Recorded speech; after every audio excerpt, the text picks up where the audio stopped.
Wait. Nothing.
The Garfield movie is a 2024 American animated comedy film inspired by the Garfield comic strip created by Jim Davis, directed by Mark Dindal and written by Paul A. Kaplan, Mark Torgove, and David Reynolds. It marks the sixth feature-length adaptation of the franchise. The voice cast includes Chris Pratt as Garfield and Samuel L. Jackson as his father, alongside Hannah Waddingham, Ving Rhames, Nicholas Hoult, Cecily Strong, Harvey Gillay, Tilda Copyright Hen, Brett Goldstein, Bowen Yang, and Snoop Dogg. The story follows Garfield as he reconnects with his long-lost father, a streetwise cat named Vic, and reluctantly joins him on a high-stakes adventure. Work on the film began in 2016 at Alcon Entertainment, with Mark Dindal confirmed as director in 2018. Pre-production started shortly afterward,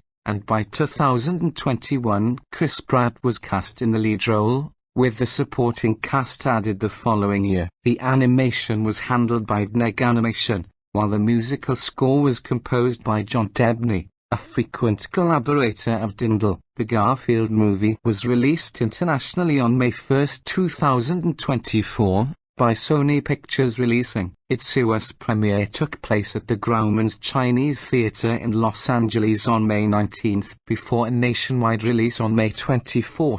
Despite receiving negative reviews from critics, particularly for straying from the tone of the original comics, the film became a commercial hit, earning $257 million worldwide against its $60 million budget. It was also nominated for Favorite Animated Movie at the 2024 Kids' Choice Awards, and a sequel is currently in development. Garfield is an overweight, laid-back orange tabby cat who enjoys a pampered lifestyle with his loyal dog companion, Eddie, and their owner, John Arbuckle. One night, while sneaking into the kitchen for a midnight snack, Garfield and Eddie are suddenly abducted by two dogs, Roland, a heavy-set brute, and Nolan, a scrawny and anxious sidekick. The pair are rescued by Vic, Garfield's estranged father, though Garfield resents him for abandoning him in an alley when he was just a kitten. Soon after, they encounter Jinx, a vengeful Persian cat who has a long-standing grudge against Vic. Years earlier,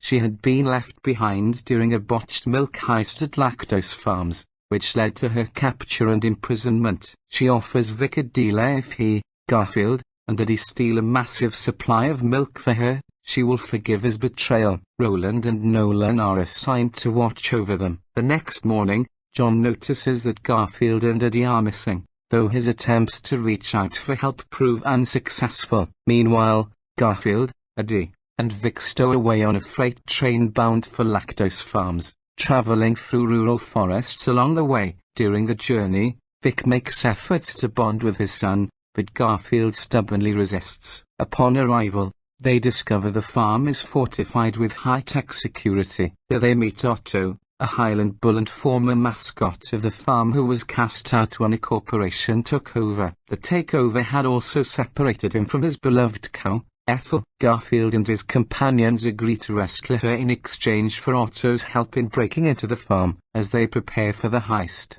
tension grows between Garfield and Vic. The two constantly clash, until Eddie and Otto are forced to tie them to an oak tree to keep them from fighting. In the midst of a heated argument, Vic finally reveals the truth. On the day Garfield was abandoned, he had actually gone out to find food for his kitten but was delayed. By the time he returned, Garfield had wandered into an Italian restaurant and been taken in by John, who was clearly able to provide him with a better life. Heartbroken but convinced it was the best choice, Vic walked away, letting John adopt Garfield while continuing to watch from afar. Garfield, finally understanding his father's sacrifice, forgives him. Meanwhile, Roland and Nolan report back to Jinx, who betrays them by alerting Animal Control Officer Marge Malone, framing the duo for the upcoming break-in. With Otto's guidance, Garfield, Vic, and Eddie infiltrate the farm, but they are intercepted by Marge at the loading dock. Garfield and Eddie are captured,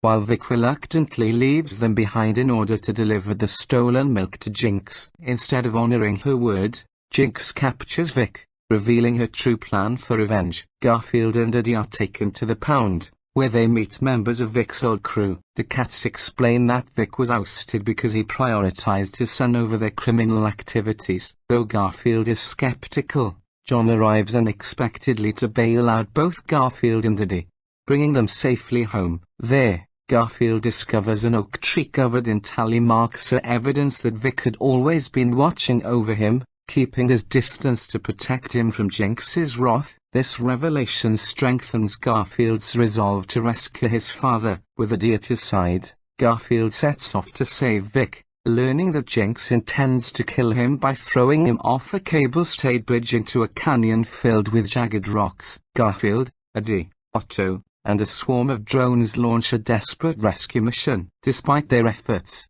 Jinx overpowers them and nearly succeeds. However, Roland and Nolan, inspired by Vic's devotion to his son, turn against Jinx. Enraged, she pushes them into the canyon, only to be knocked over herself. Otto quickly uses a rope to save everyone, and Eddie deploys a safety net, allowing them to land unharmed. The group returns to the farm in a milk truck, striking a deal with Marge to exchange Jinx in return for Ethel's freedom. Otto and Ethel are joyfully reunited, while Roland and Nolan reform, becoming guard dogs for Marge. Jinx is sentenced to community service for her crimes. Back at home, Garfield finally reconciles with Vic. With his past mistakes forgiven, Vic moves in with Garfield, Eddie, and John, becoming an official part of his son's life at last. The Garfield movie, released in 2024, stands as a significant milestone in the extensive cinematic history of Jim Davis's beloved Orange Tabby Cat. This animated comedy film represents the sixth adaptation of the Garfield comic strip for the big screen and marks the first theatrical release since Garfield's Pet Force,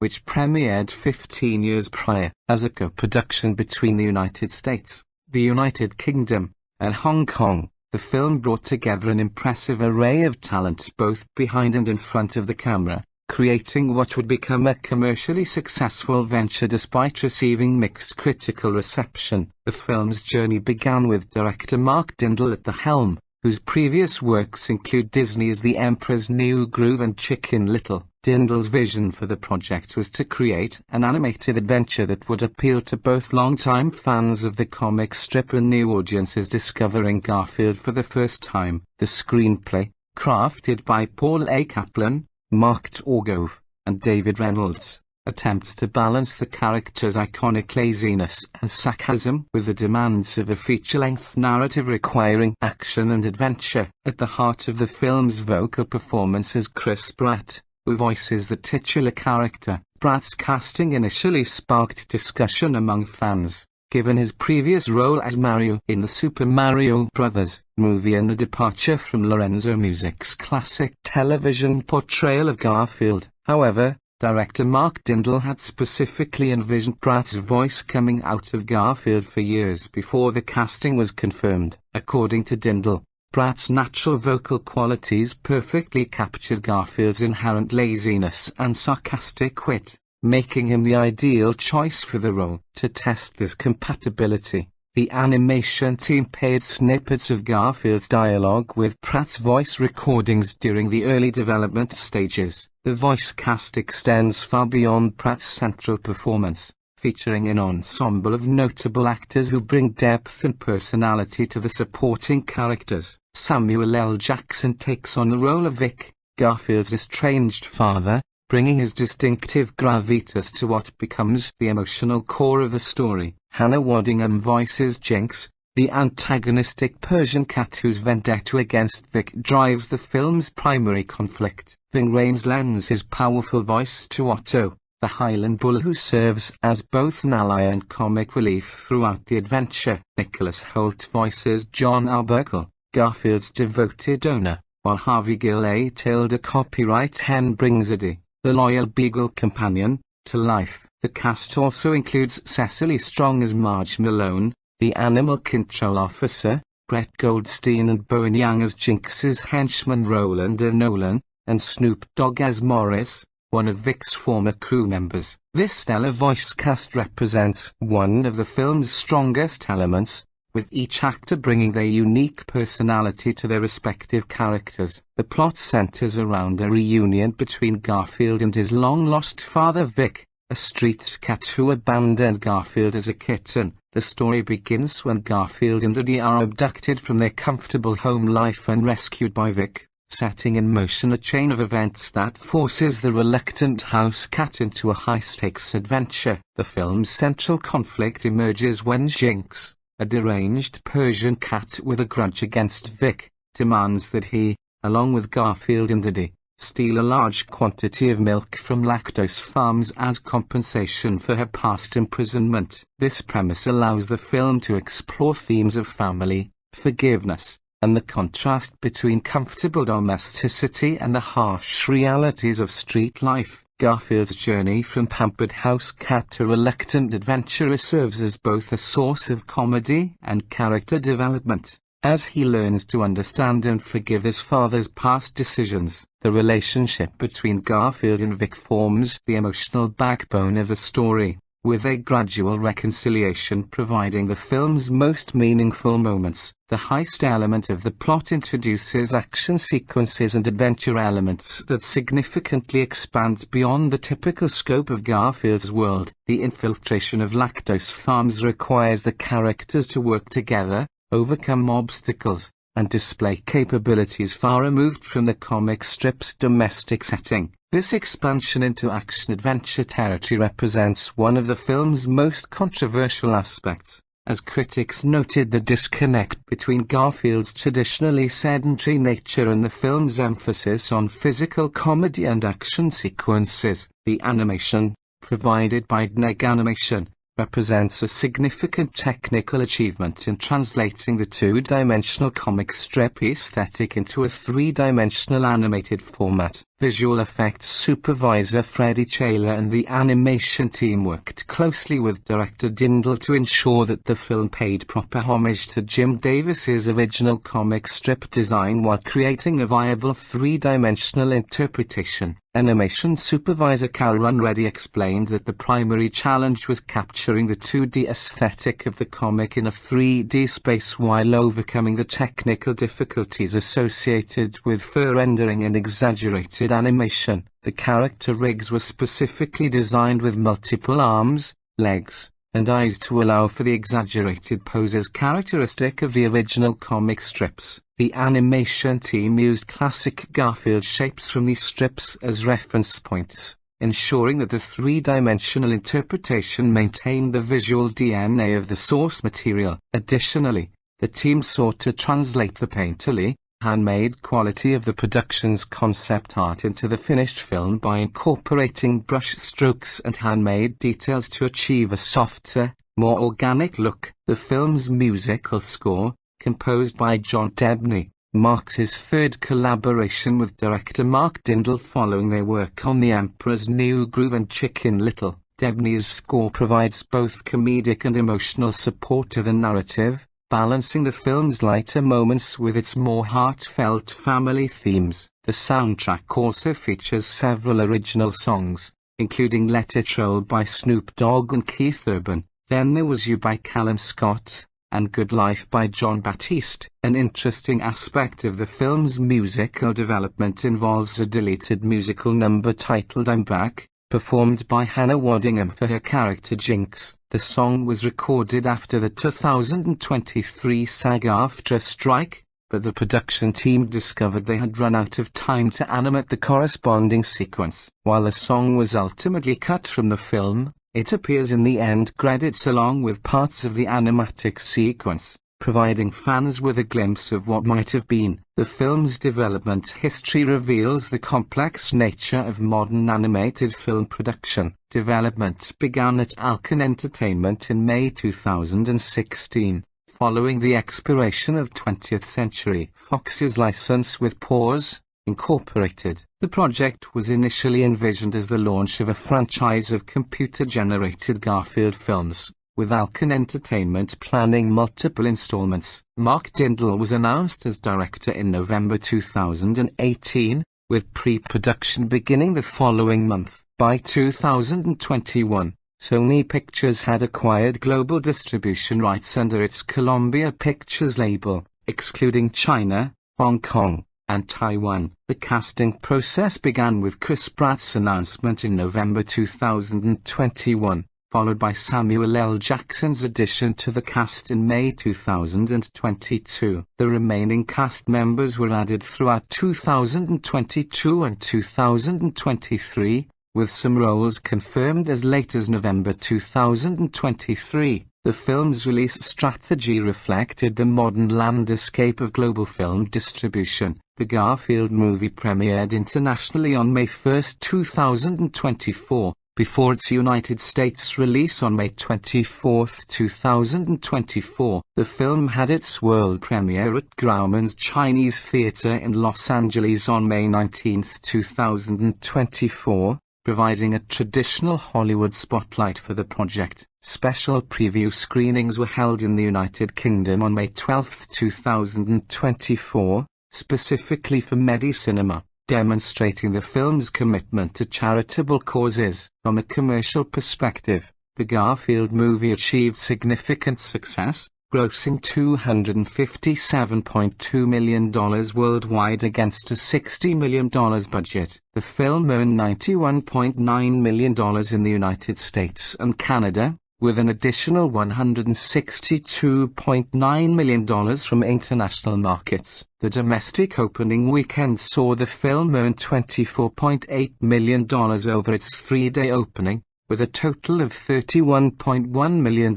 over the four-day Memorial Day holiday weekend. While it finished second behind Furiosa, a Mad Max saga in its opening weekend, it claimed the top spot in its second weekend. International performance was particularly strong, with the film opening in 18 countries and grossing $22 million in its first international weekend. The largest international markets included Mexico at $8.8 million, Spain at $3.2 million, Brazil at $2.2 million, Italy at $1.6 million, and Peru at $1.3 million. These numbers demonstrate Garfield's enduring global appeal and the effectiveness of the international distribution strategy. Critical reception, however, proved more challenging for the film. On Rotten Tomatoes, only 37% of 136 critics' reviews were positive, with an average rating of 4.8. The critical consensus noted that, while a film rolls along at a zany enough clip to be diverting for kids, it doesn't much resemble Jim Davis' iconically grumpy creation. Metacritic assigned the film a score of 31 out of 100 based on 29 critics, indicating generally unfavorable reviews. The primary criticism centered on the film's perceived unfaithfulness to the source material. Critics argued that the action-adventure elements contradicted Garfield's essential character traits of laziness and sedentary behavior. Frank Seck of The Hollywood Reporter specifically criticized this aspect, noting that Garfield's character fundamentally opposed the mission impossible-style action sequences featured in the film. Critics also pointed to the film's visual presentation, with some reviewers describing it as visually flat and lacking in compositional depth. However, the film did receive praise in certain areas. The voice acting, particularly Chris Pratt's performance, received generally positive feedback, with critics acknowledging that the vocal performances brought energy and personality to the characters. The animation quality, while criticized by some, was praised by others for its technical achievement in translating the comic strip aesthetic to three-dimensional animation. Audience reception proved more positive than critical response, with CinemaScore audiences giving the film an average grade of B+ on an A+ to F scale, matching the reception of the previous live-action Garfield films. Post-track audiences provided an overall positive score of 73%, suggesting that general audiences found more to enjoy in the film than professional critics. The film's themes explore several important concepts that extend beyond its surface-level comedy and adventure elements. The relationship between Garfield and his father Vic serves as the central emotional thread, examining themes of abandonment, forgiveness, and the different forms that parental love can take. Vic's decision to leave Garfield was motivated by his belief that John Arbuckle could provide better care, representing a selfless act disguised as abandonment. This revelation provides the film's most emotionally resonant moment and demonstrates the complexity that can exist within seemingly simple animated narratives. The contrast between domestic comfort and street survival creates another thematic layer. Garfield's pampered lifestyle with John represents security and comfort, while Vic's street existence embodies freedom and danger. The film suggests that both ways of life have value and that understanding different perspectives can lead to greater empathy and stronger relationships. Otto's subplot with his separated girlfriend Ethel reinforces these themes of separation and reunion, providing a parallel narrative that supports the main story's emotional core. The film also addresses themes of prejudice and second chances through the characters of Roland and Nolan, Jinx's henchmen who ultimately choose to help Garfield and his friends. Their transformation from antagonists to allies demonstrates the possibility of redemption and the importance of recognizing when one is supporting the wrong cause. This character development, while brief, adds depth to what could have been simple villain roles. From a technical standpoint, the Garfield movie represents significant advancement in computer-generated animation technology. The challenge of creating convincing fur textures while maintaining the simplified aesthetic of the comic strips required innovative solutions. The animation team's approach of incorporating multiple body parts into character rigs allowed for the exaggerated expressions and poses characteristic of the source material while working within the constraints of three-dimensional animation. The film's lighting design deserves particular attention, as it successfully creates distinct moods for different settings while maintaining visual consistency. The warm,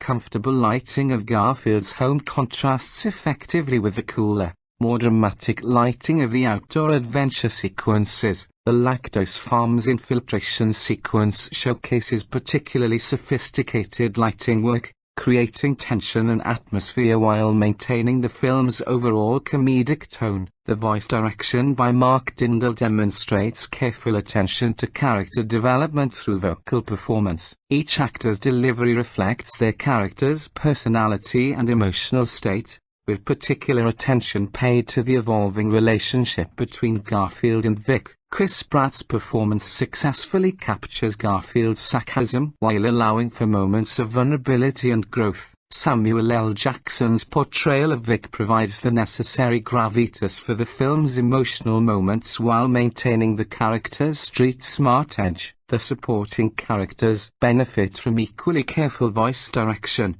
Hannah Waddingham's Jinx represents a genuinely threatening antagonist whose motivations remain clear throughout the film. Ving Rhames brings warmth and humor to Otto without sacrificing the character's dignity, while Harvey Gillay Tilda copyright Enzadi maintains the character's loyalty and enthusiasm without becoming overly simplistic. The film's production design creates distinct visual identities for each location while maintaining overall coherence. Garfield's suburban home environment feels appropriately comfortable and secure, with warm colors and soft textures that reflect the character's preferred lifestyle. The street environments where Vic operates use cooler colors and harder edges to suggest danger and uncertainty. Lactose Farms itself represents a middle ground, with its industrial setting providing both comedy and genuine threat. The character design successfully translates the comic strip's simplified forms into three-dimensional space while adding detail appropriate for feature film animation. Garfield himself retains his iconic orange coloring and basic proportions while gaining the expressiveness necessary for carrying a feature-length narrative. The design choices for new characters like Vic and Jinx complement the established aesthetic while bringing their own visual personality to the film. The film's editing maintains an appropriate pace for its target audience while allowing for character development moments. The action sequences are cut to maintain excitement without becoming overwhelming,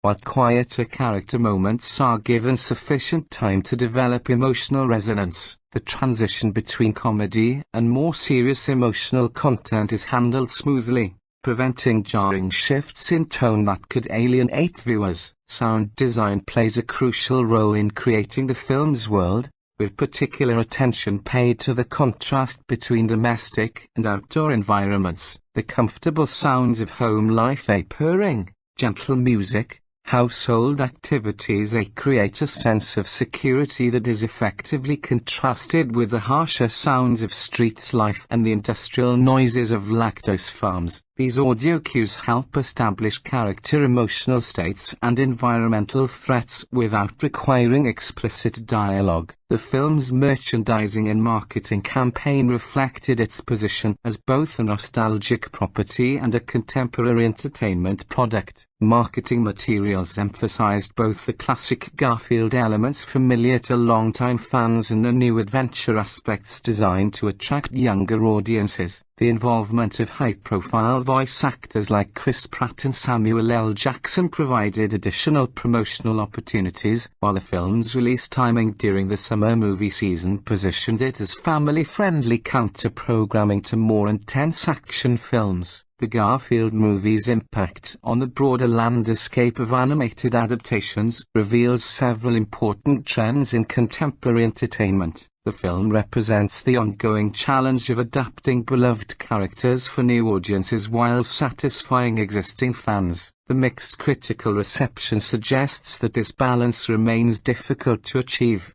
particularly when source material is known for specific characteristics that may not translate effectively to feature-length narratives requiring significant plot development and action sequences. The commercial success, despite critical reservations, demonstrates the continued viability of nostalgia-based properties in the global marketplace. Audiences' willingness to embrace familiar characters in new contexts suggests that brand recognition continues to be a powerful force in entertainment, even when creative execution receives mixed reviews. This phenomenon reflects broader trends in contemporary media, where established intellectual properties often receive preference over original content due to reduced marketing risk and built-in audience familiarity. The film's international success also highlights the global appeal of American animated characters and the effectiveness of contemporary distribution strategies that prioritize international markets alongside domestic release. The strong performance in markets like Mexico,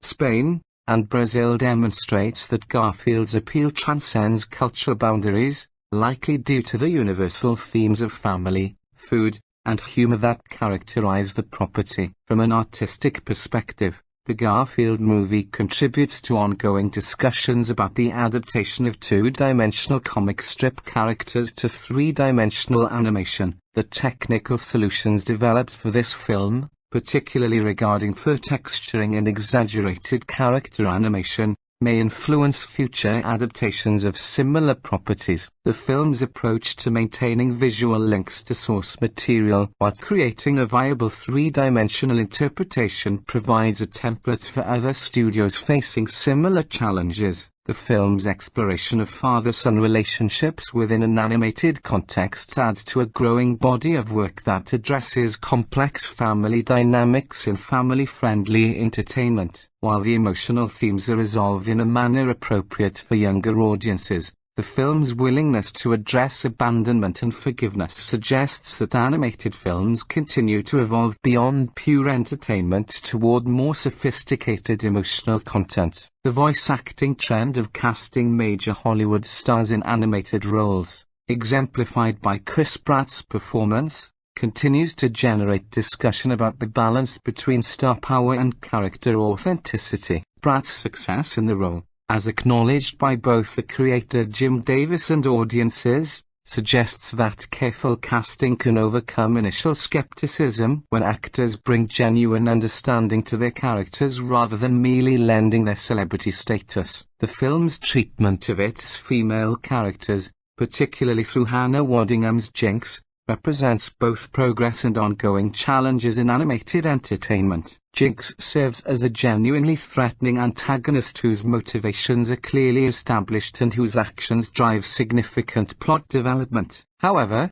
her ultimate defeat and the resolution of her storyline follow relatively traditional patterns that may not fully satisfy contemporary expectations for complex female characters in family entertainment. The environmental themes subtly present in the film, particularly through Otto's storyline and the industrial setting of lactose farms, reflect growing awareness of environmental concerns in contemporary entertainment. While these themes are not heavily emphasized, their presence suggests that even light-hearted animated films are beginning to incorporate acknowledgement of environmental issues as part of their background context. The film's approach to humor attempts to balance physical comedy, verbal wit, and situational humor to appeal to multiple age groups simultaneously. The success of this approach varies throughout the film, with some sequences achieving genuine cross-generational appeal while others skew more heavily toward younger audiences. This challenge remains central to contemporary family entertainment,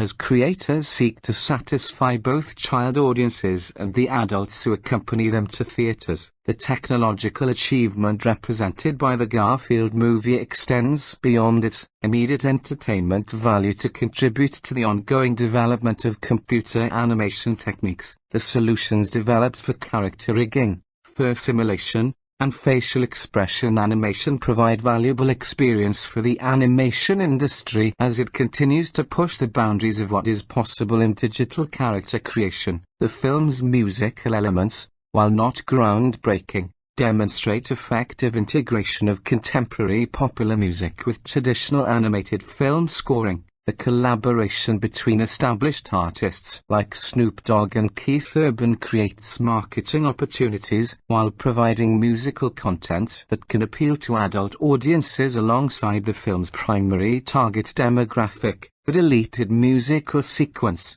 while ultimately removed from the final film, illustrates the complex decision-making process involved in modern animated film production.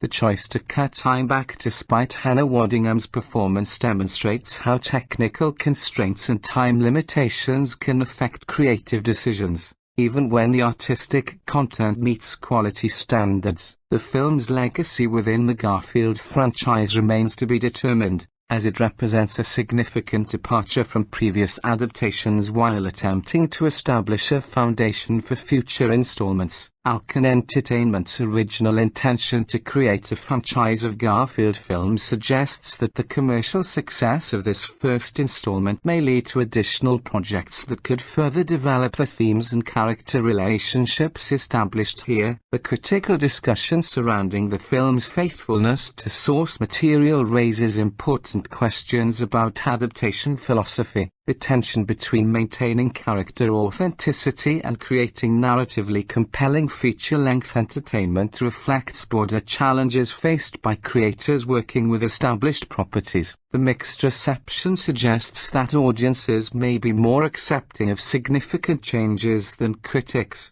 though the long-term impact on the property's reputation remains unclear. The film's achievement in bringing Garfield back to theatrical release after a 15-year The successful completion and release of the project demonstrates the continued viability of the character and provides a foundation for future development, whether in film, television, or other media formats. The collaborative nature of the film's production, involving studios from multiple countries and talent from diverse backgrounds, reflects the increasingly international nature of contemporary animation production. This global approach to creation may contribute to the film's broad international appeal while also presenting challenges in maintaining creative coherence across different cultural perspectives and production methodologies. In conclusion, the Garfield movie stands as a complex achievement that successfully brings a beloved character back to theatrical prominence while struggling to balance multiple creative and commercial demands. The film's commercial success demonstrates the enduring appeal of the character and the effectiveness of contemporary animation techniques in bringing comic strip characters to life. However,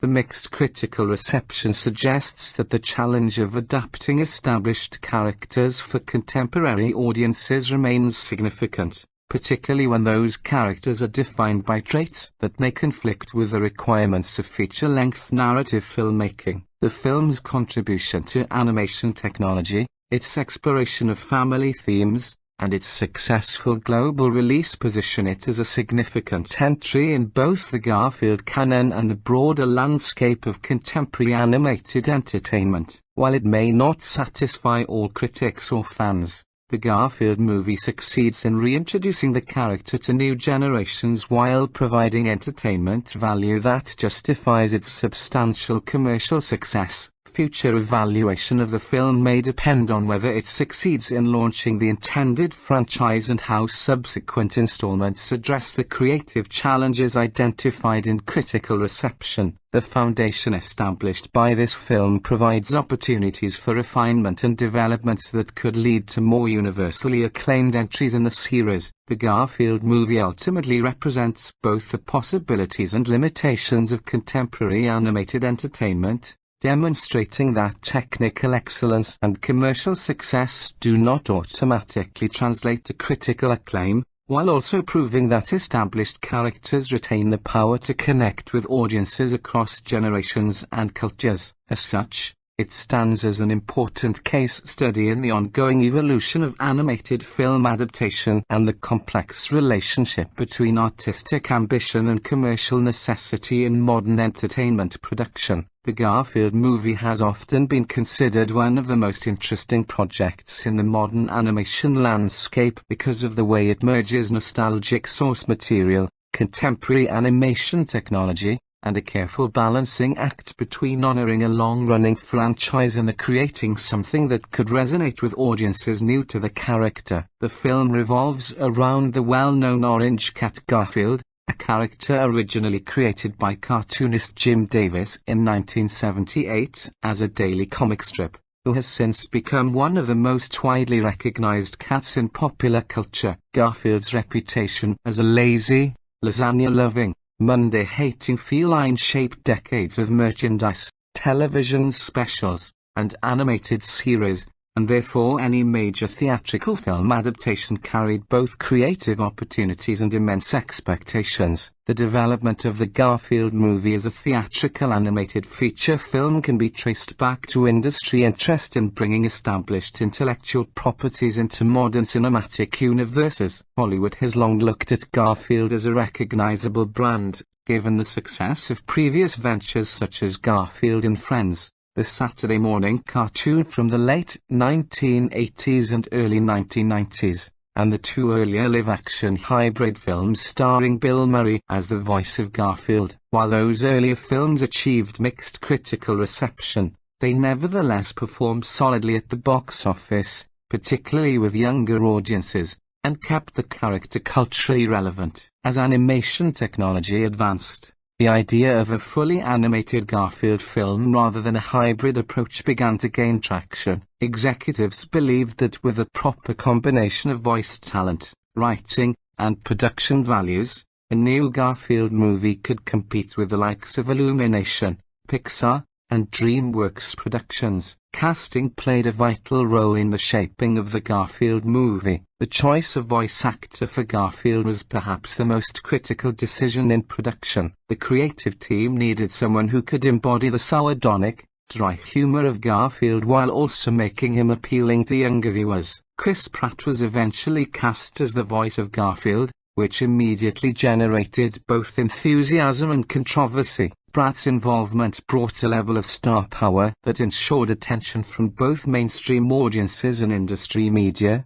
but it also sparked debates among fans who felt the role should have gone to a voice actor with a more distinctive or comedic tone closer to earlier portrayals of the character. Nevertheless, the casting of Pratt was part of a larger strategy to make Garfield resonate with a new generation while still acknowledging the cat's older fanbase. Other casting choices included notable actors for supporting roles, with particular emphasis on securing performers who could bring personality to characters like Eddie, John Arbuckle, and any newly introduced figures. The decision to bring in Samuel L. Jackson as the voice of Garfield's father added a surprising and bold dynamic, as it expanded Garfield's backstory while pairing him with a performer known for his charisma and distinctive vocal presence. This choice hinted at the film's willingness to expand beyond the simple premise of Garfield lounging around the house to telling a more adventurous story. The ensemble cast also included a mix of comedic voices and veteran actors, ensuring the film had both star appeal and comedic timing. From a development standpoint, the Garfield movie emerged during a period when animation studios were increasingly interested in hybrid models of storytelling. While earlier Garfield films blended live action with computer-generated imagery, this new version was designed as a fully animated production. This decision was tied to both practical and creative considerations. From a practical perspective, fully animated films offered more flexibility during the global COVID-19 pandemic, as much of the work could be done remotely by animators and voice actors. From a creative standpoint, a fully animated film allowed the filmmakers to capture the exaggerated, cartoonish physicality of Garfield and his world, something that often felt restricted in the live-action hybrids. The production process was guided by directors and producers who had to walk the fine line of making Garfield feel modern without losing his retro appeal. Storyboarding and concept art leaned heavily into bold colors,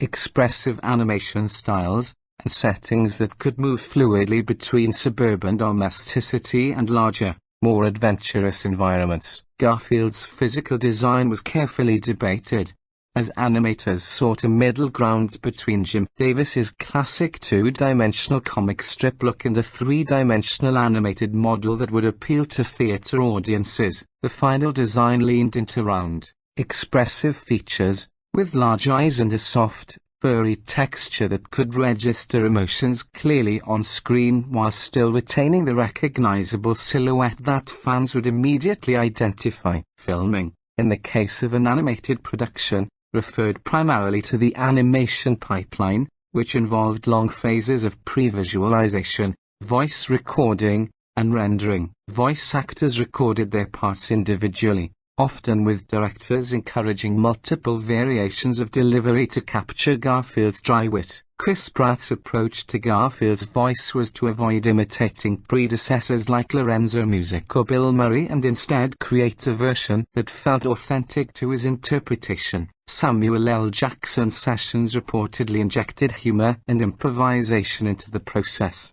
which encouraged animators to adjust character movements and expressions to match his unique energy. Unlike live-action filming, the process for the Garfield movie was iterative, with dialogue sometimes rewritten to better match animated sequences and visual gags refined throughout production. The music writing for the Garfield movie also became a significant aspect of its identity. The score had to match the playful and comedic nature of Garfield's world while also supporting moments of adventure and emotion. The composer drew inspiration from classic Saturday morning cartoons but incorporated contemporary orchestration to give the soundtrack cinematic weight. Playful motifs were developed for Garfield and Diddy, while John Albuquerque's themes leaned toward awkward, bumbling arrangements. The addition of an adventurous score for sequences involving Garfield's father added another layer, as the film sought to expand the emotional resonance of its story beyond simple comedic beats. The soundtrack also included pop songs that could appeal to younger audiences,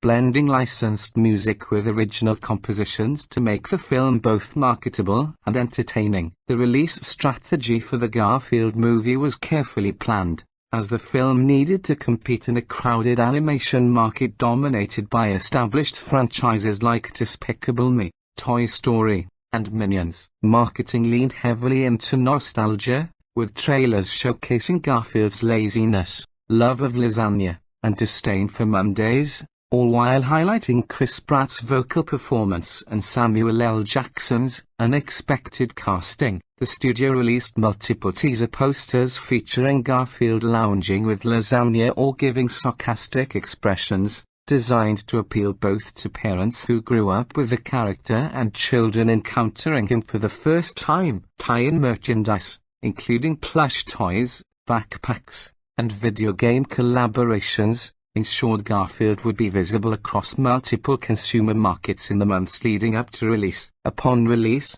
the film generated a wide range of reception. Critics were divided, with some praising the animation quality, humor, and heartwarming family storyline, while others criticized the film for playing too safe with its humor or leaning too heavily on celebrity casting. Fans of Garfield debated whether Chris Pratt's voice worked for the character, with some defending his interpretation as serviceable while others missed the more laid-back vocal style of past iterations. However, general audiences, particularly families, responded positively to the accessible humor and colorful animation, leading to strong box office performance. The Garfield movie managed to capture enough attention globally to secure profitability, benefiting from Garfield's international recognition as a brand. In markets like Asia and Europe, where Garfield remains a cultural icon through comic strips and merchandise, the film performed especially well. Box office numbers revealed that the Garfield movie was not aiming to reach the heights of Pixar or Disney juggernauts but instead to carve a niche as a reliable family-friendly release. The film's budget was carefully managed to ensure profitability without needing astronomical returns, and its international performance, combined with merchandise sales, positioned it as a financial success. The film's release timing, avoiding direct competition with bigger animated franchises, allowed it to dominate its opening weekends in several territories. While it did not break records, it solidified Garfield as a viable animated film brand for future installments. Analysis of the Garfield movie often revolves around how it balanced nostalgia with reinvention. The character of Garfield is inherently tied to a certain dry, sarcastic tone, which risks alienating younger viewers if not handled carefully. By pairing Garfield's laziness and sarcasm with a more adventurous plotline involving family,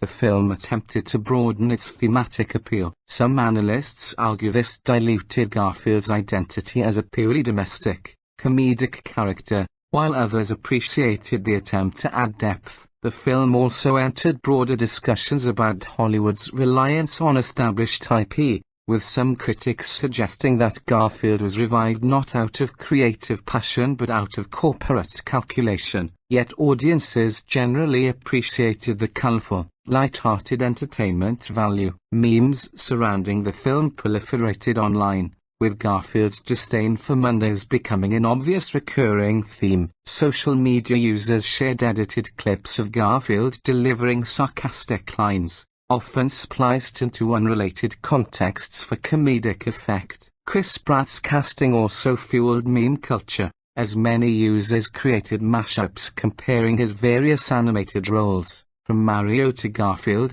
highlighting the trend of Pratt becoming a go-to voice for major franchises. Samuel L. Jackson's role as Garfield's father also inspired memes due to the novelty of hearing his recognizable voice in the context of a family-friendly cat movie. This online engagement contributed to the film's cultural footprint, even among audiences who might not have watched it in theaters. The cultural weight of Garfield as a property cannot be underestimated in the context of the Garfield movie. The character has endured decades of shifting pop culture, adapting from a daily newspaper comic to television specials, merchandise, video games, and earlier films. For many audiences, Garfield is synonymous with the essence of 1980s and 1990s humor, sardonic, observational, and resistant to effort or change. Translating this essence into a full-length film posed challenges, because while the character's humor works in short bursts,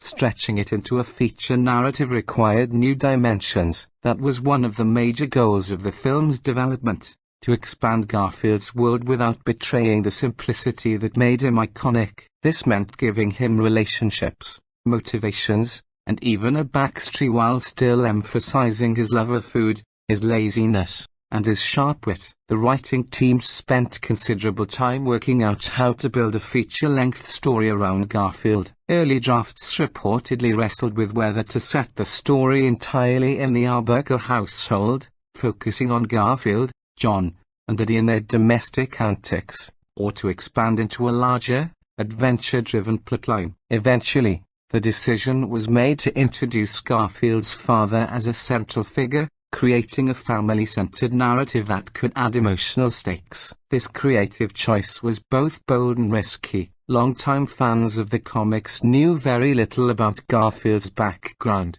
as Jim Davis intentionally kept the cat's life simple and focused on gag-a-day humor. By introducing a parent figure, the film was deliberately adding lore to Garfield's world. The filmmakers argued that this was necessary to make the story cinematic, while critics debated whether it overcomplicated a character best known for resisting complication. The casting of Samuel L. Jackson as Garfield's father, Vic, became one of the film's most discussed elements. His deep, commanding voice contrasted with the lighter, sarcastic tone of Chris Pratt's Garfield, which created an intentional dynamic between the characters. Jackson's reputation for humor and gravitas gave the role an unexpected weight, helping to sell the father-son storyline. Reports from production suggest that Jackson approached the role with a sense of playfulness, recording lines that leaned into both comedy and heart. The writing was tailored to his vocal style,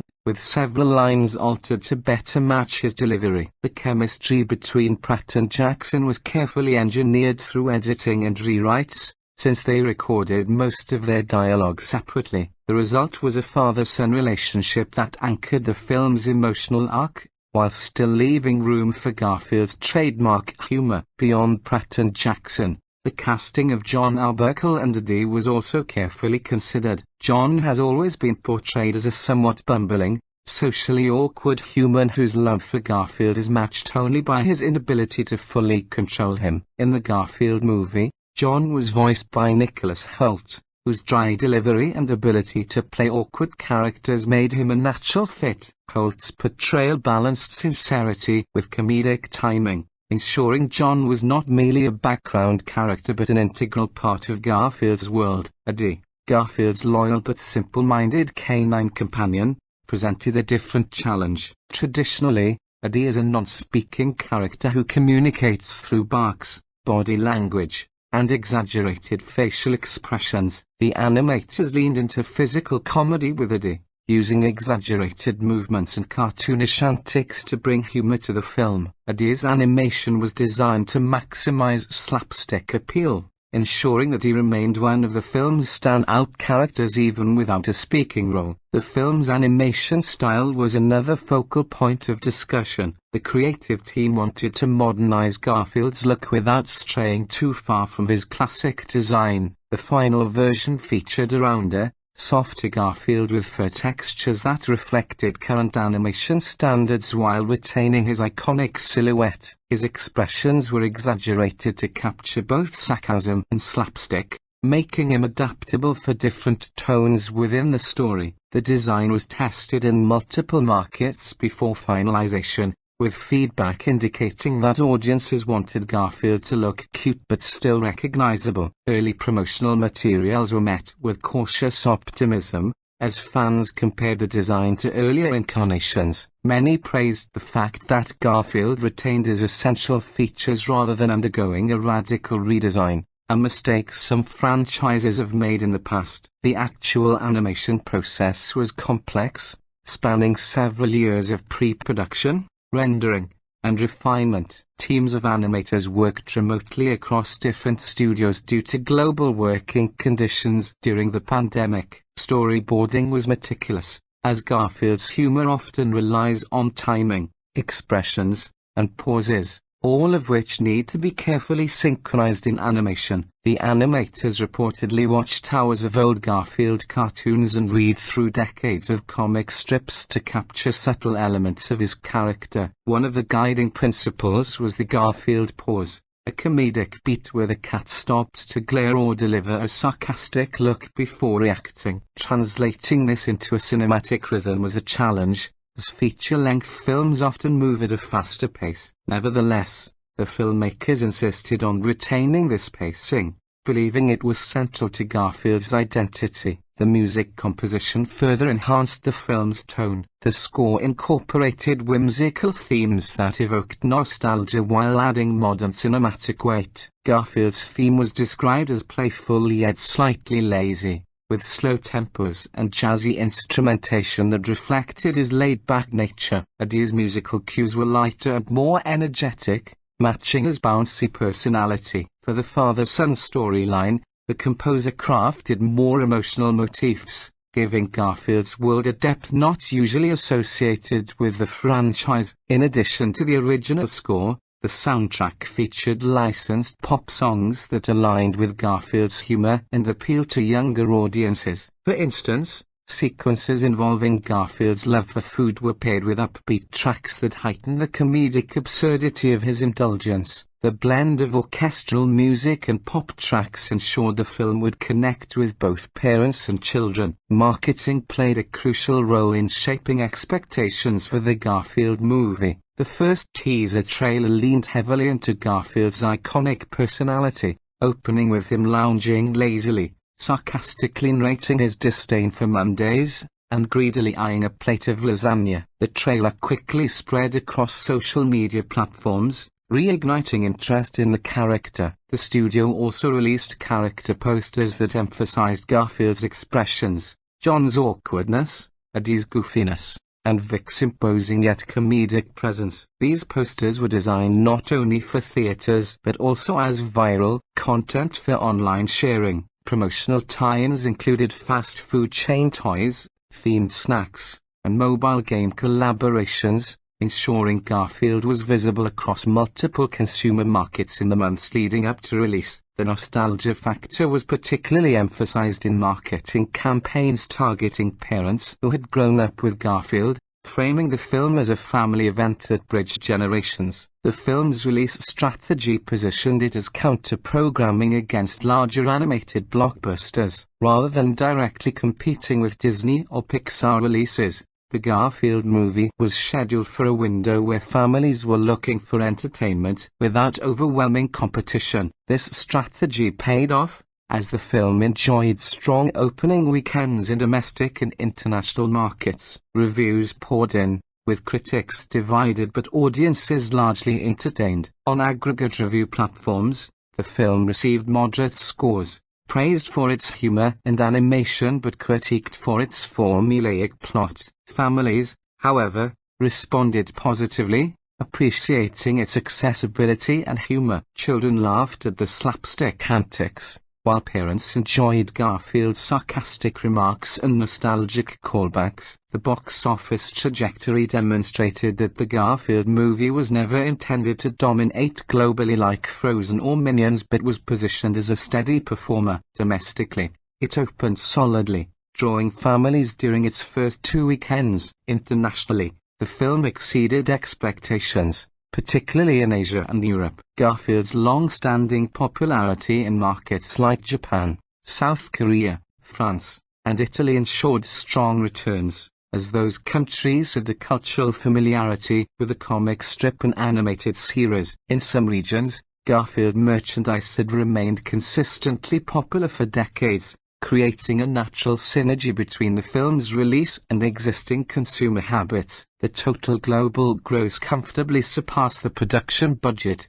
and ancillary revenue from toys, streaming rights, and merchandising further strengthened the financial picture. In critical analysis, the Garfield movie represents a textbook example of how studios adapt long-standing IPs for modern audiences. By bringing in big-name actors like Chris Pratt and Samuel L. Jackson, the studio ensured media coverage and general audience curiosity. Even if fans debated the casting, the decision to make the film fully animated rather than live-action hybrid aligned with current industry trends, while the storyline broadened Garfield's world without losing sight of his humor. Some critics noted that the film played it safe, relying on predictable humor and family-friendly formulas, but others argued this was necessary for Garfield to remain relevant in a crowded animation market. The balance of nostalgia and reinvention remains at the heart of its analysis, as the film simultaneously honored Garfield's past while reimagining him for a future of sequels and spin-offs. Memes contributed significantly to the cultural life of the Garfield movie beyond theaters. Clips of Garfield rolling his eyes or sarcastically remarking on Mondays spread widely across TikTok,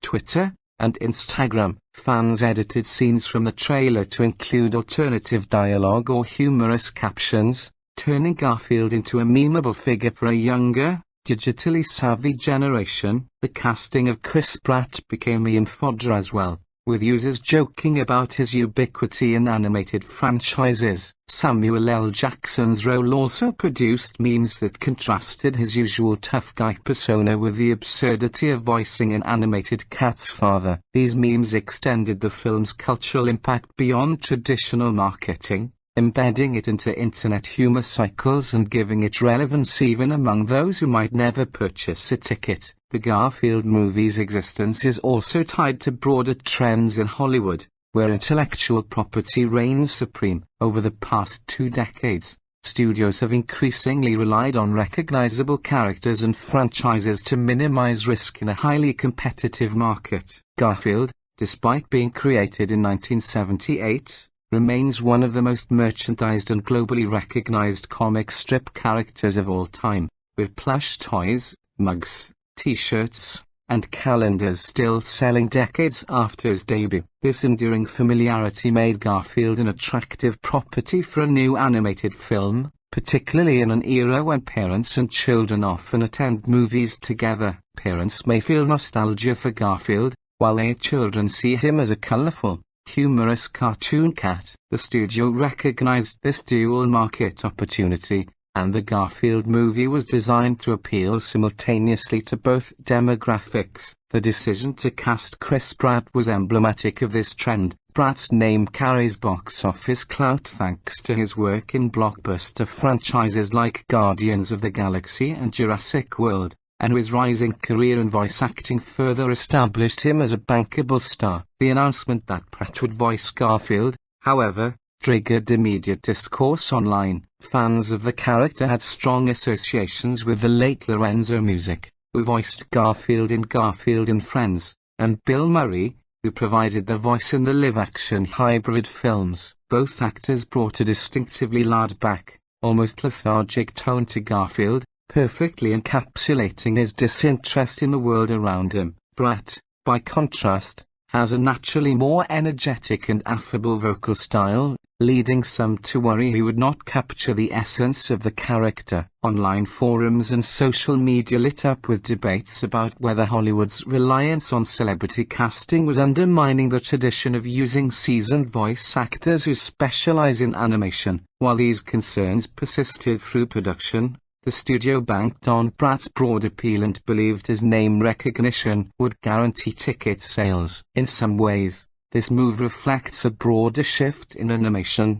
where celebrity casting has become the norm, blurring the lines between voice actors and Hollywood stars. Samuel L. Jackson's involvement added another layer of intrigue. Known for his commanding presence and his history of playing strong, dynamic characters, Jackson seemed an unconventional choice for an animated cat film. Yet that very incongruity was what drew attention to the project. Casting him as Garfield's father suggested the filmmakers wanted to expand the character's lore, taking him beyond the confines of the Arbuckle household and into a story with higher stakes. This expansion of Garfield's world was both a creative decision and a commercial strategy, as it created opportunities for sequels, spin-offs, and a broader Garfield cinematic universe. Jackson's performance added gravitas to a film that otherwise leaned heavily on slapstick and humor, balancing its tones and appealing to adult audiences who might appreciate his distinctive voice. The development of the Garfield movie was also influenced by changing technology in animation. Earlier Garfield adaptations struggled to integrate the character convincingly into live-action environments. The hybrid films of the 2000s often felt uncanny,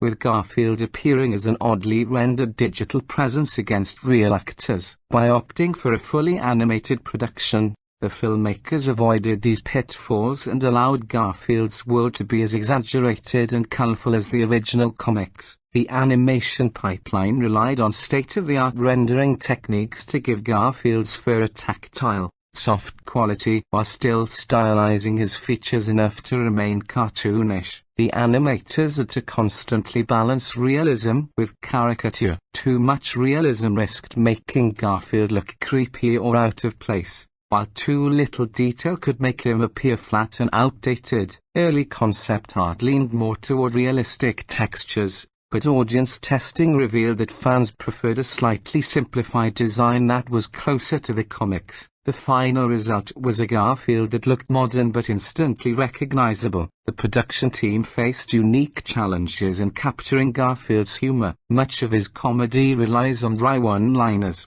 sarcastic facial expressions, and exaggerated body language. In the comics, his humor is often conveyed in a single panel or a short gag, which does not naturally extend into a 90-minute narrative. To solve this, the writers incorporated a mixture of physical comedy, situational humor, and character-driven banter. Eddie became central to the slapstick sequences, tumbling, bouncing, and reacting in ways that contrasted Garfield's lethargy. John provided awkward humor, playing the straight man to Garfield's sarcasm. Vic, Garfield's father, introduced opportunities for mismatched dynamics, with his adventurous, street-smart persona clashing against Garfield's laziness. The result was a tapestry of comedic styles woven together to sustain a feature-length runtime. Voice direction was equally important in ensuring humor translated effectively. Chris Pratt was encouraged to play Garfield with a mixture of sarcasm and exasperated charm, toning down his natural exuberance to better fit the character. Reports from recording sessions indicate that Pratt recorded multiple takes of each line, experimenting with pacing and tone until the delivery felt suitably sardonic. Samuel L. Jackson, on the other hand, reportedly improvised several of his lines, adding humor that played off his established public persona. These improvisations occasionally influenced the script itself, as animators altered Garfield's reactions to match Jackson's unexpected delivery. Nicholas Hoult, voicing John, leaned into awkward pauses and hesitant line readings, capturing John's perpetually unlucky, socially inept character. The editing process was unusually collaborative for an animated film, because Garfield's humor depends on timing. The editors and animators worked closely to refine comedic beats. A single glare, eye roll, or sarcastic pause could take weeks to perfect. As the team tested how audiences might react, focus groups were frequently used during production to measure the effectiveness of jokes, and changes were made accordingly. Some early drafts of scenes reportedly leaned too heavily into sarcasm, which risked alienating younger viewers. Adjustments were made to soften Garfield's tone without diluting his identity, a delicate balance that underscored the challenges of adapting such an iconic character. The Garfield movie also relied heavily on music to enhance its comedic and emotional beats. The composer, who had experience blending playful cartoonish sounds with orchestral scoring, created a soundtrack that was both whimsical and cinematic. Garfield's theme included jazzy, offbeat rhythms to match his lazy, ironic attitude, while Eddie's moments featured light, bouncy motifs. The father-son arc was accompanied by warmer, more emotionally driven orchestration, designed to resonate with family audiences. Licensed songs were also strategically placed, often in humorous contexts. One scene featured Garfield attempting to steal food set to a lively pop song, a sequence that quickly became one of the film's promotional highlights. The combination of original score and familiar tracks gave the film a contemporary edge while still paying homage to the playful soundscape of classic cartoons. When it came to marketing, the studio leaned into Garfield's cultural reputation. Social media campaigns centered on his hatred of Mondays and love of lasagna, with hashtags that trended around these themes. The marketing team created interactive posts where fans could feed Garfield virtual lasagna or share their own Monday complaints with Garfield memes. Cross-promotions with food brands, particularly pasta and frozen meal companies, reinforced the association with lasagna. Merchandise rolled out months before the film's release,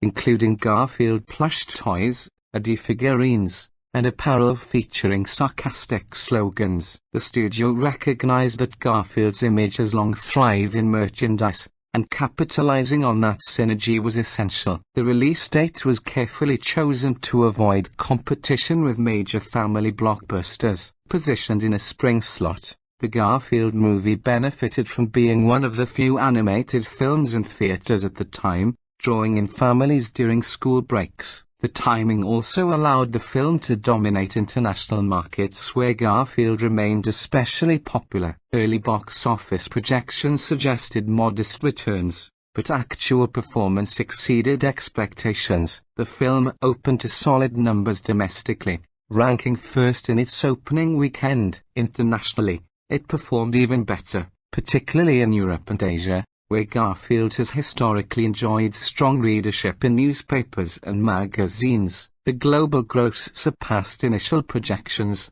making the film a commercial success. Ancillary revenue from streaming rights, merchandising, and fast food tie-ins ensured profitability, positioning Garfield as a viable franchise for sequels. Critically, the Garfield movie received mixed reviews. Some praised it for staying true to Garfield's personality, blending sarcasm with family-friendly humor, and delivering colorful, high-quality animation. Others criticized it for being formulaic, accusing it of relying too heavily on celebrity voices and predictable story arcs. Nevertheless, the film was generally well received by audiences, particularly children and families. Audience scores were higher than critic reviews, reflecting its success as accessible entertainment. In many reviews, Chris Pratt's performance was singled out as serviceable if not groundbreaking, while Samuel L. Jackson's portrayal was widely praised for injecting energy into the film. The humor was described as broad but effective,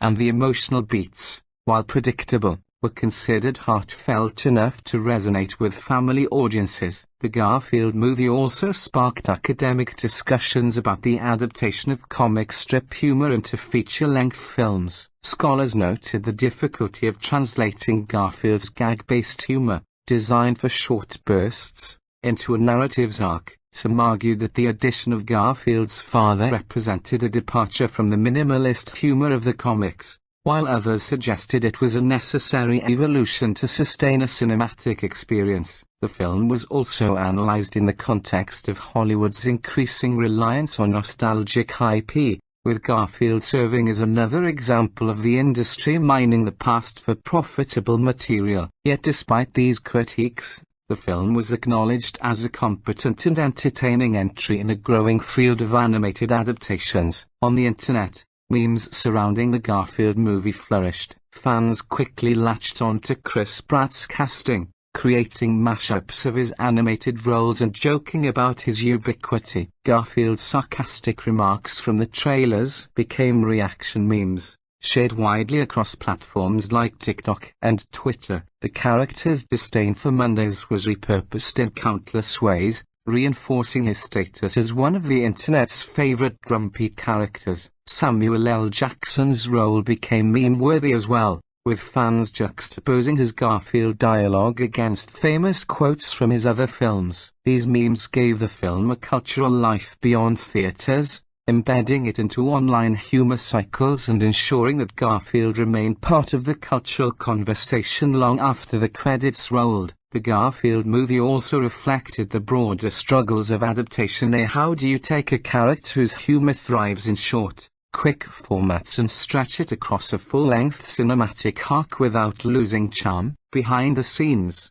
writers wrestled with this challenge for months. Early drafts reportedly emphasized a collection of vignettes, much like the comic strip, stringing together domestic situations with Garfield, John, and Eddie. While this approach honored the roots of Garfield's humor, test audiences felt the structure lacked narrative drive. The studio pushed for a more conventional three-act adventure with a clear beginning, middle, and end. That decision ultimately led to the introduction of Garfield's father Vic, who provided both narrative stakes and emotional resonance. By framing the story around Garfield reconnecting with his estranged father, the filmmakers found a way to merge Garfield's comedic identity with a story that had forward momentum. Some creative team members later reflected that the decision to expand Garfield's world was both liberating and intimidating. Liberating, because it allowed the film to break free from the domestic confines of the comics. Intimidating,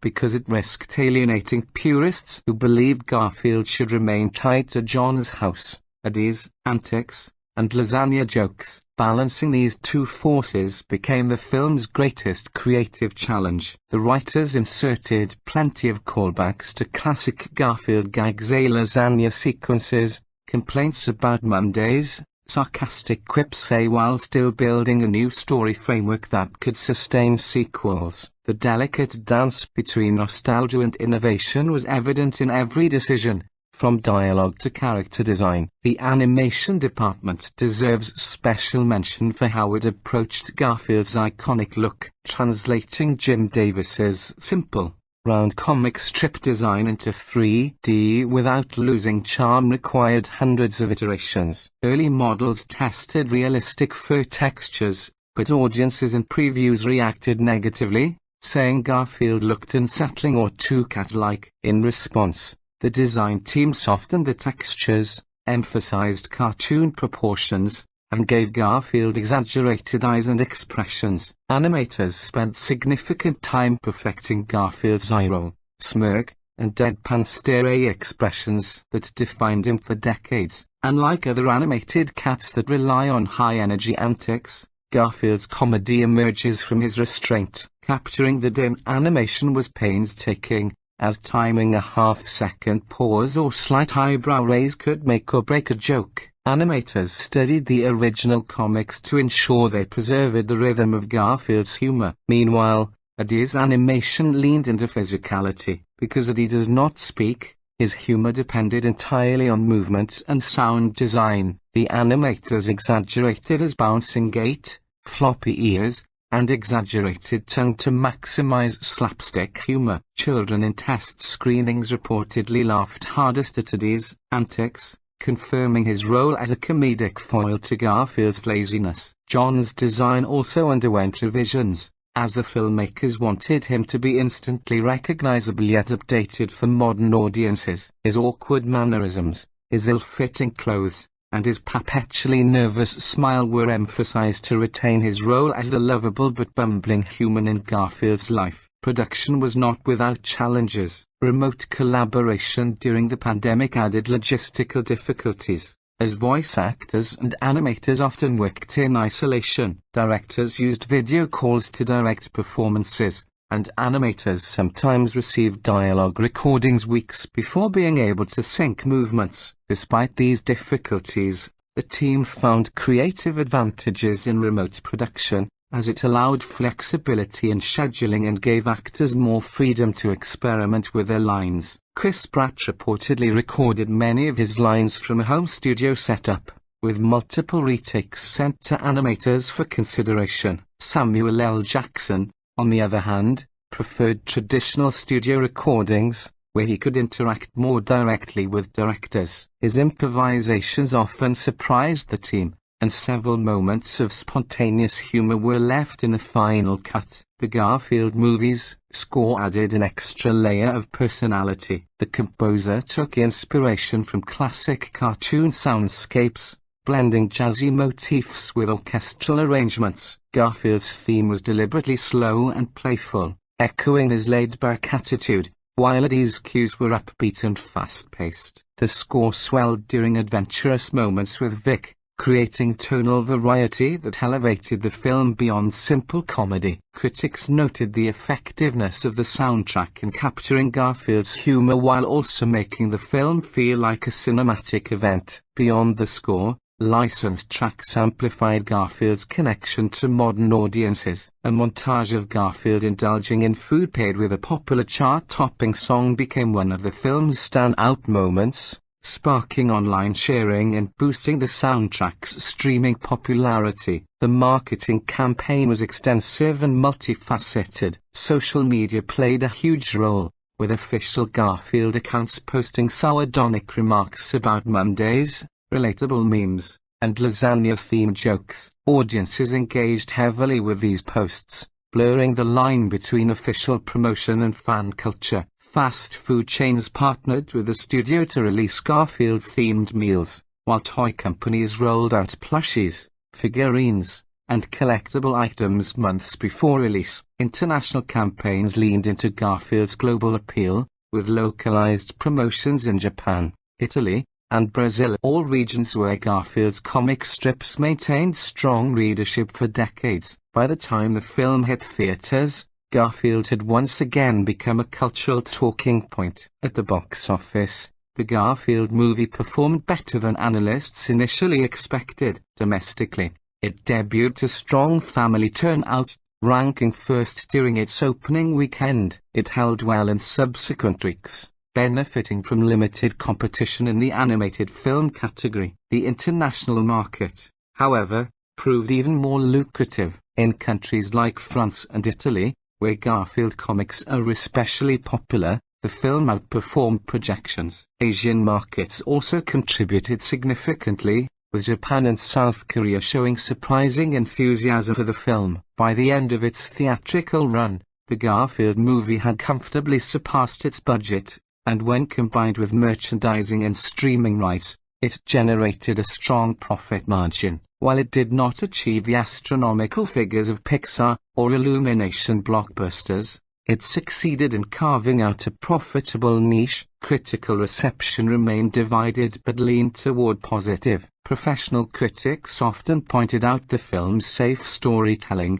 arguing it followed a familiar formula of family adventure films. Some accused the filmmakers of playing too cautiously with Garfield's humor, softening his cynicism to make him more child-friendly. Others, however, praised the animation quality, the voice performances, and the balance of comedy and heart. Samuel L. Jackson's performance as Vic was particularly well received, with many reviewers noting that his charisma elevated the material. Chris Pratt's Garfield drew mixed reactions as some found his performance adequate, while others argued he lacked the unique tone of past Garfield voices. Audience reviews, however, skewed far more positive, with families praising the humor and children responding strongly to Eddie's antics. Over time, the Garfield movie became a subject of deeper analysis in film circles. Scholars debated whether Garfield was an example of safe nostalgia or a legitimate attempt to reintroduce the beloved character to modern audiences. Some argued the film highlighted Hollywood's dependency on recognizable IP rather than original stories,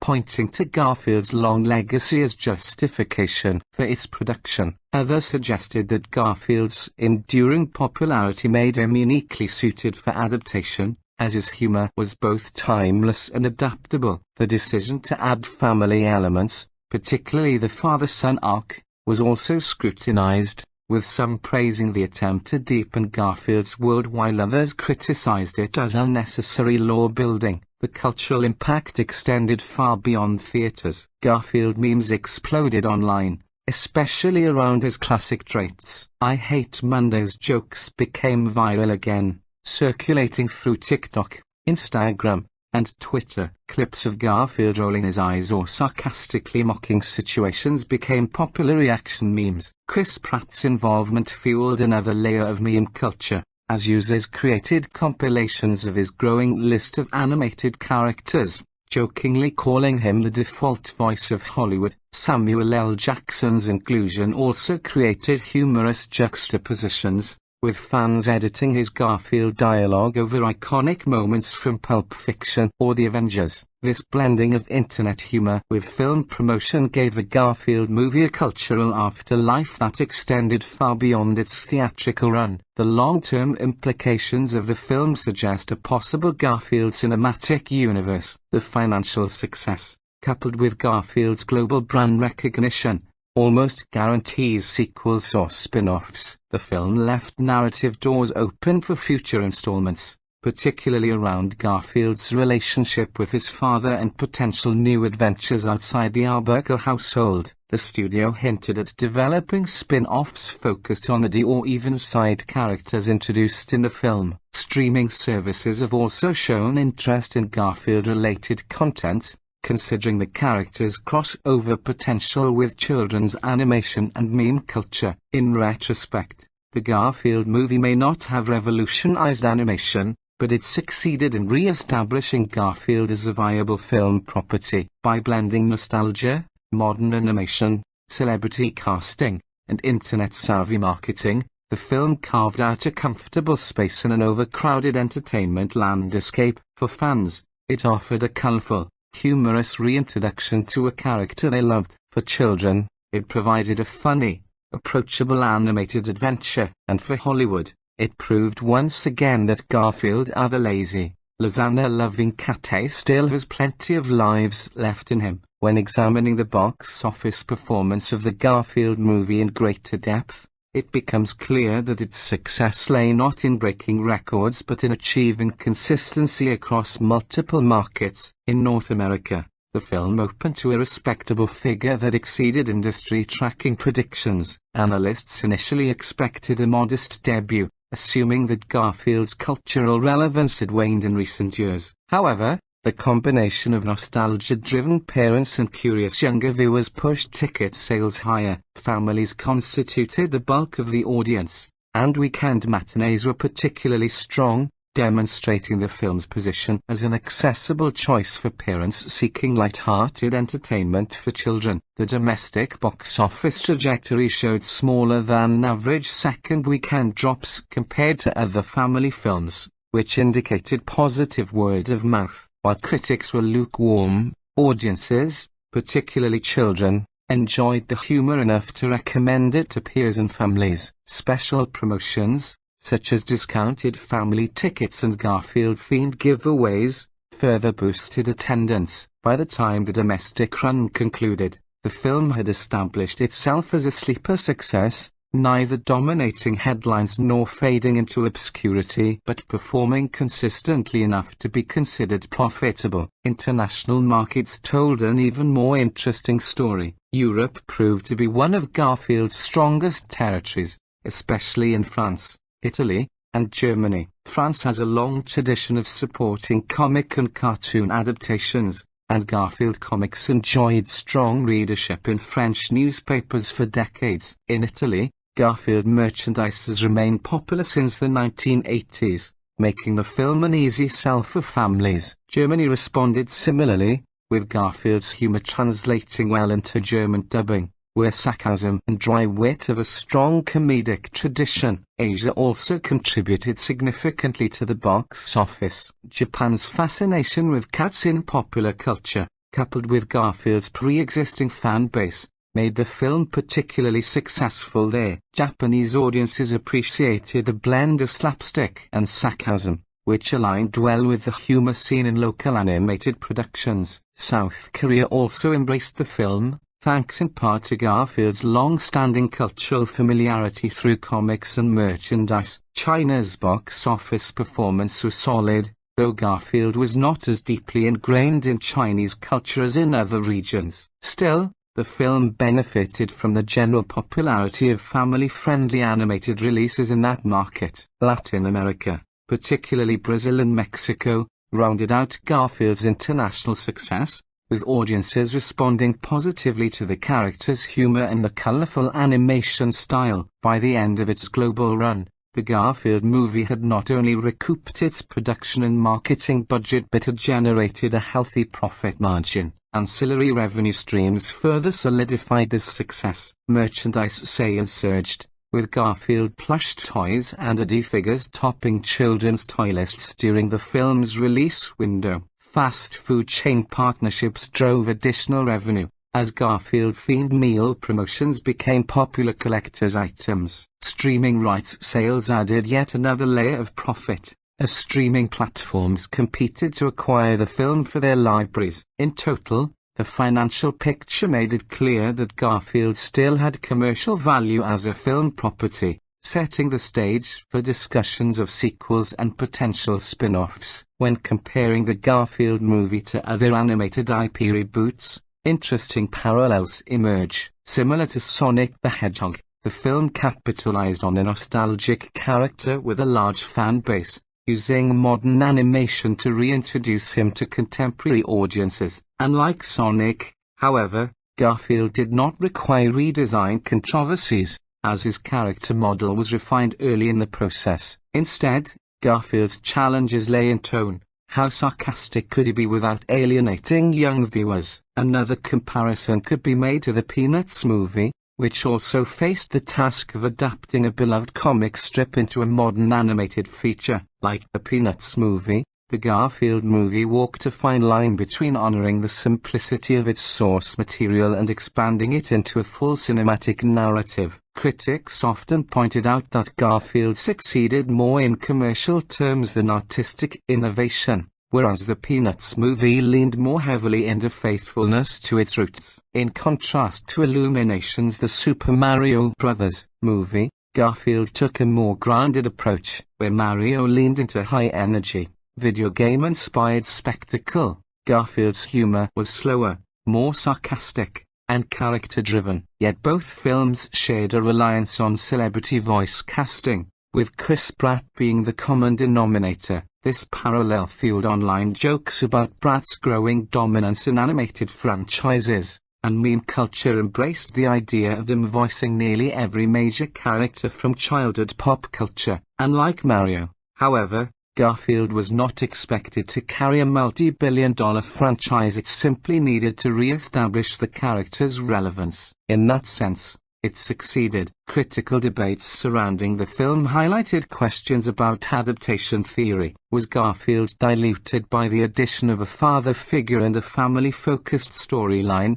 or was this necessary evolution for a character who otherwise risks being repetitive? Some critics argued that Garfield's essence is his resistance to change, his laziness, his sarcasm, and his avoidance of responsibility. By forcing him into an emotional journey, they felt the film contradicted his character. Others countered that such expansion was inevitable for a cinematic format, where audiences expect growth, stakes, and resolution. Without these elements, the film risked being a series of disconnected gags. In this way, The Garfield movie reflects broader challenges in adapting gag-based properties like Dilbert or Calvin and Hobbes. Although unlike those properties, Garfield's brand power made him more adaptable to mainstream cinema. Memes played perhaps the most significant role in ensuring Garfield's cultural afterlife. The internet embraced the Garfield movie long before its release, with fans joking about Chris Pratt's casting and creating mashups that imagined him voicing every animated character. After the film premiered,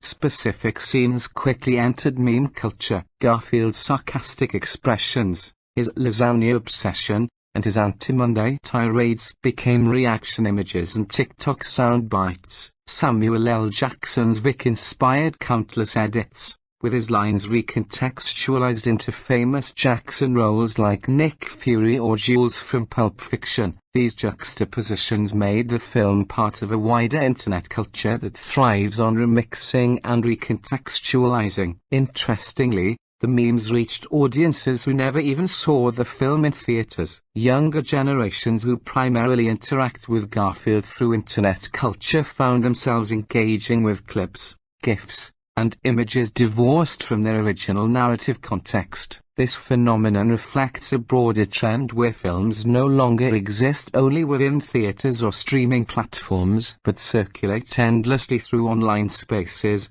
gaining new meanings and audiences in the process. Garfield's meme legacy, in fact, may outlast the film's theatrical reputation, cementing his status as both a nostalgic cartoon figure and an internet-age cultural symbol. Looking ahead, the success of the Garfield movie sets the stage for sequels. Producers have already hinted at expanding Garfield's universe with new storylines, possibly involving more of his extended family or adventures beyond the Albuquerque household. Eddie's popularity in test screenings and online memes suggests he could take a larger role in a sequel, perhaps even headlining a spin-off short or streaming series. John Albuquerque, perpetually unlucky in love, could also be given expanded arcs that appeal to adult viewers, balancing Garfield's humor with John's human experiences. The studio is likely to pursue these directions cautiously, learning from the reception of the first film and carefully adjusting tone to maximize both humor and emotional resonance. In broader cultural terms,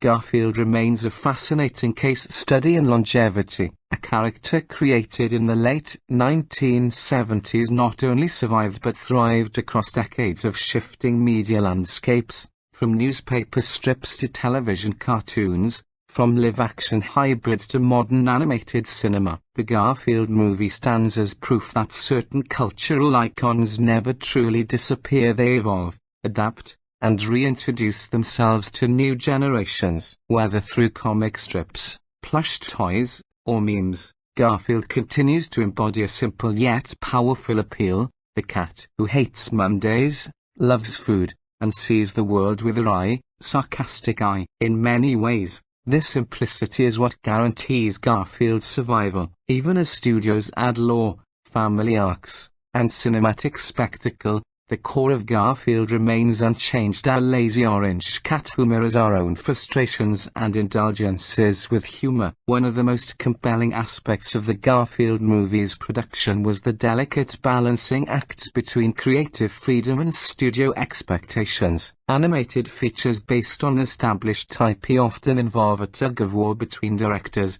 writers, producers, and executives. Insiders reported that Garfield's sarcastic edge was a point of contention during early drafts. The creative team wanted to preserve his classic cynicism, which often borders on misanthropy, but the studio worried this would alienate younger children. In early script versions, Garfield's insults were sharper, more in line with the tone of the comic strip and television specials. Test audiences, however, gave mixed feedback. Some adults loved the snark, but parents with small children felt it was too mean-spirited. The compromise was to soften Garfield's sarcasm without stripping it entirely, making him witty but less biting. This compromise extended into voice direction. Chris Pratt recorded several variations of Garfield's lines, experimenting with tone. Some takes lean heavily into sarcasm, with dry delivery reminiscent of Bill Murray's version from the 2004 film. Others leaned into a warmer,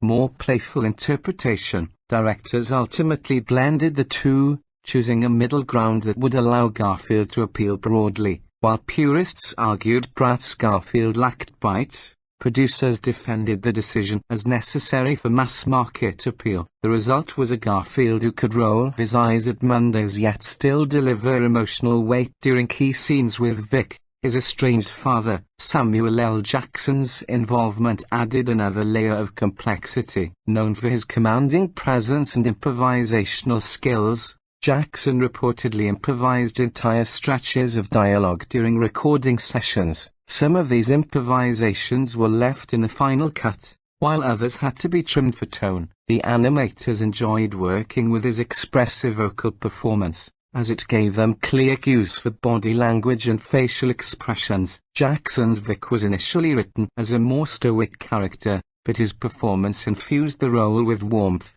humor, and a sense of unpredictability. This collaborative process between actor and animator elevated Vic from a functional plot device to a memorable addition to the Garfield universe. The animators themselves faced unique challenges. Because Garfield is not a highly expressive or energetic character, his humor depends on subtle timing. Animators found themselves spending hours adjusting the angle of his eyelids or the speed of his head turn to achieve the perfect deadpan delivery. Unlike characters in Pixar or Illumination films, Garfield doesn't leap, dance, or emote broadly. His comedy comes from restraint, and that restraint is surprisingly difficult to animate convincingly. In contrast, Eddie's physical humor gave animators more freedom. They exaggerated his movements, added squishy sound effects, and embraced slapstick traditions. The interplay between Garfield's stillness and Eddie's hyperactivity became a central visual dynamic of the film. Another behind-the-scenes hurdle came with world building. The creative team wanted Garfield's environment to feel grounded but not too realistic. Early renders of John's house and the cityscape leaned toward photorealism,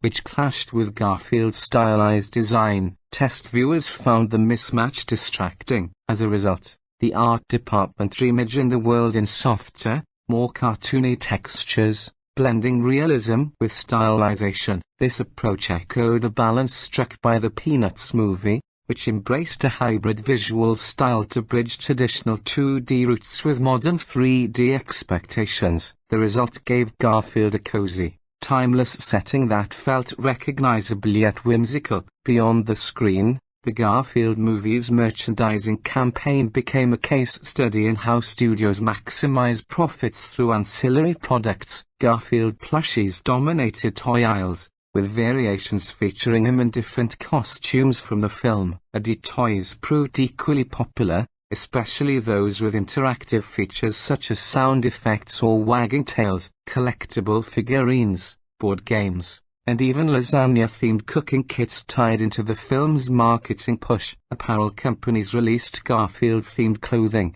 with slogans like "I hate Mondays" and "Powered by Lasagna" re-entering popular culture. Fast food chains launched limited-time Garfield meals, which came with miniature figurines and stickers. These campaigns drove significant revenue, with some promotional items reselling online for higher prices as collector's items. Merchandising also tapped into Garfield's cross-generational appeal. Adults who grew up with Garfield purchased nostalgia-driven products, such as coffee mugs and desk accessories, while children gravitated toward plush toys and clothing. This two-pronged approach mirrored strategies used by other family film franchises, ensuring that Garfield was not only a children's property but also a cultural brand for adults. Streaming services, noticing Garfield's renewed popularity, promoted older Garfield cartoons and specials, further reinforcing brand synergy. Placing the Garfield movie in the broader history of cartoon-to-film adaptations reveals both its strengths and limitations. Garfield belongs to a lineage of newspaper strip characters who transitioned into other media forms. Previous examples include the Peanuts movie,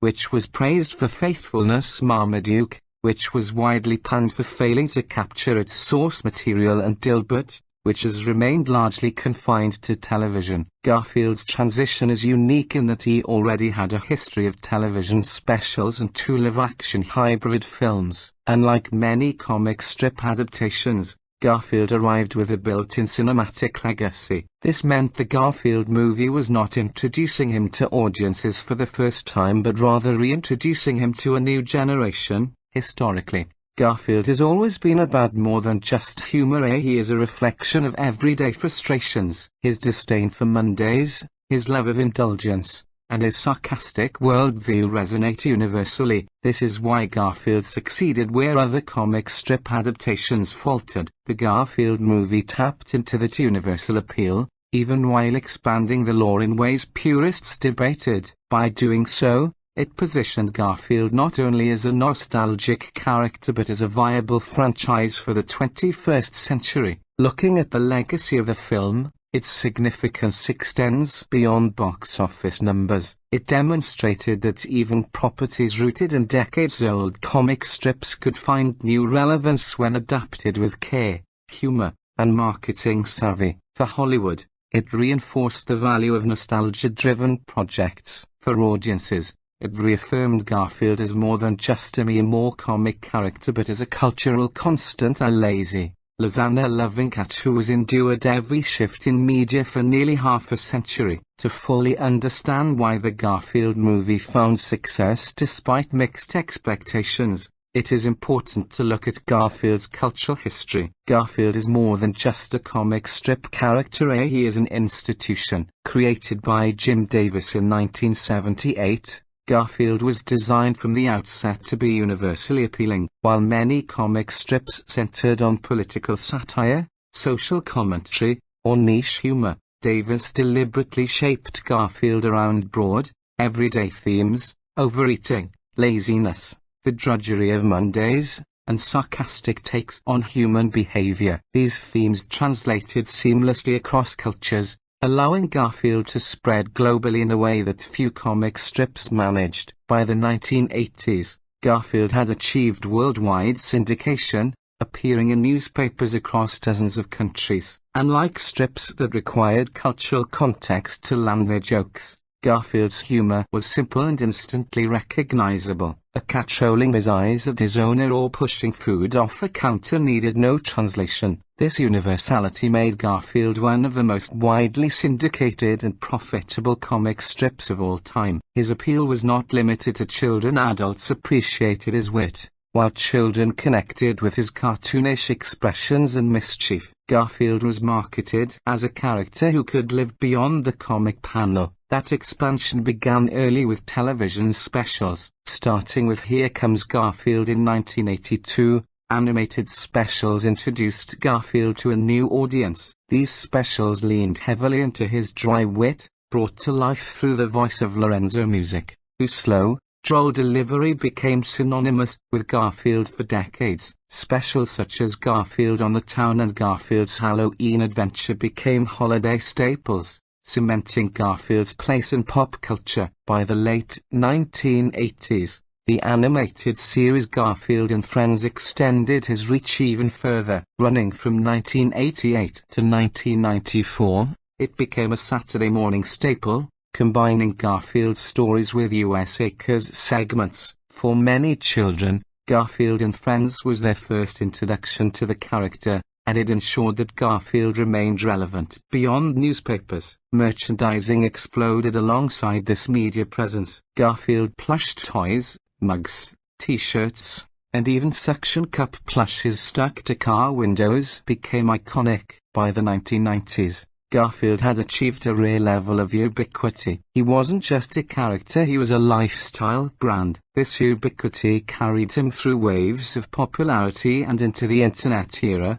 where Garfield found yet another life. Online, Garfield memes exploded in popularity, with ironic reinterpretations like Garfield minus Garfield, which removed Garfield from the comic strips to reveal John's loneliness, or darker parodies like I'm Sorry John, which reimagined Garfield as a cosmic horror entity. These meme subcultures demonstrated Garfield's flexibility. He could be sincere, satirical, nostalgic, or absurd. Few characters had this kind of cultural elasticity. This elasticity is what made the Garfield movie viable in the modern era. Producers recognized that Garfield had multiple audiences: nostalgic adults who grew up with the comics or television specials, families seeking wholesome entertainment, and internet-savvy youths who primarily interacted with Garfield through memes. Marketing leaned into all three demographics. Trailers highlighted slapstick humor for children,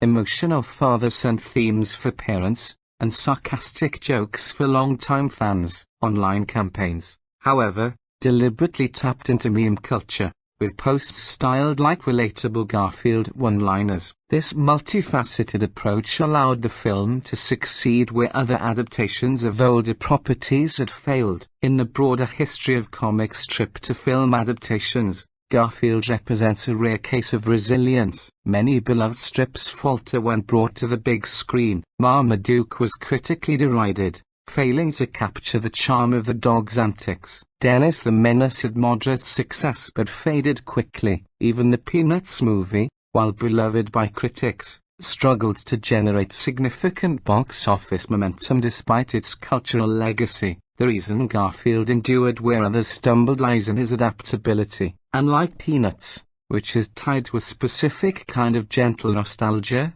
Garfield is endlessly malleable. He can be sarcastic, wholesome, absurd, or even terrifying, depending on context. This malleability kept him relevant through decades of cultural change. Another factor that distinguishes Garfield is his inherent visual simplicity. His design is instantly recognizable: a round body, droopy eyes, and orange fur are unmistakable. In an era where visual icons like Pikachu, Mario, and Minions dominate pop culture, Garfield fits right in. He is easy to replicate, easy to merchandise, and easy to adapt across mediums. The Garfield of the comics looks at home in plush form, on t-shirts, in memes, or in 3D animation. That versatility is rare among comic strip characters and made him a prime candidate for cinematic revival. The release of the Garfield movie also reignited discussions about what other comic strip characters could follow a similar path. Could Calvin and Hobbes ever make the leap? Despite creator Bill Watterson's refusal to license the property, could Dilbert work in an era where office humor has been reshaped by shows like The Office and Parks and Recreation? Could Family Circus or Zig even survive in a cinematic format, or are they too tied to single-panel simplicity? These questions highlight the challenges studios face when adapting properties rooted in print. Garfield demonstrated that with careful balancing of nostalgia, modernization, and cultural savvy, success is possible. But it also underscored how fragile the process is. What the Garfield movie ultimately revealed is that audiences are hungry for comfort. In an entertainment landscape dominated by high-concept blockbusters, superhero fatigue, and complex franchises, Garfield offered something simple and familiar. He was not saving the world, battling cosmic forces, or unraveling multiverse plots. He was just a cat, grumbling about Mondays, eating lasagna, and reluctantly embarking on an adventure. That simplicity resonated. It was a reminder that not every film needs to be massive in scale to be meaningful. Sometimes, a sarcastic cat with a taste for food and disdain for effort is enough. And yet, beneath that simplicity lies a remarkable cultural durability. Garfield has survived for nearly 5 decades by reflecting the universal human condition: our laziness, our indulgences, our frustrations with daily life. In that sense, Garfield is timeless. The Garfield movie may not have reinvented cinema, but it reinforced a truth that Jim Davis tapped into decades ago. People will always laugh at a cat who hates Mondays and loves lasagna.